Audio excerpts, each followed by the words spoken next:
అన్న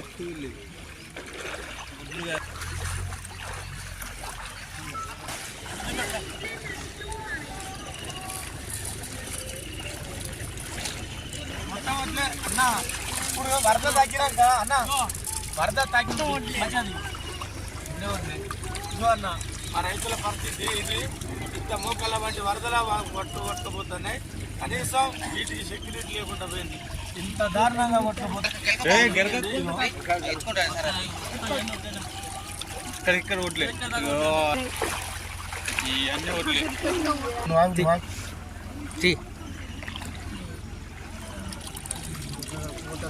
ఇది మా రైతుల పరిస్థితి. దయచేసి మీరు అధికారులు దృష్టి పెట్టాలి. మేము ఒక్కొక్కరి దగ్గర కట్లేర్ల దగ్గర, ట్రాక్టర్ల దగ్గర, హార్వెస్టర్ల దగ్గర అప్పులు చేసి మేము వ్యవసాయం చేసుకున్నాం.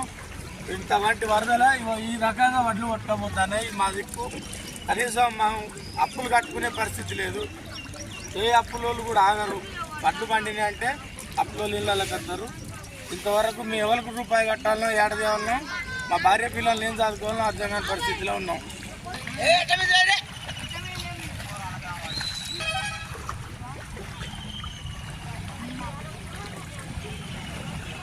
పెట్టిన రైతులో ఉన్నాము.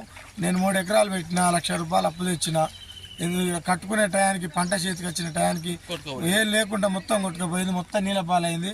నడువుల వంటి వరదల మొత్తం మేము రైతులను చూసుకుంటూ అక్కడ ఏడ్చుకుంటూ ఉన్నాం. కానీ కనీసం ఏం చేసుకొని మా పంట నాపుకోలేని పరిస్థితిలో ఉంది.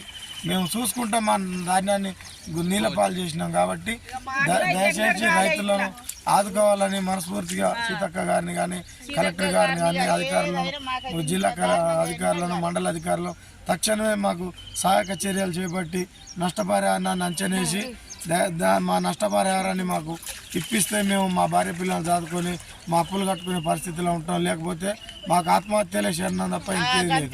దయచేసి మమ్మల్ని ఆదుకోవాలని మేము మనస్ఫూర్తిగా జిల్లా యంత్రాంగాన్ని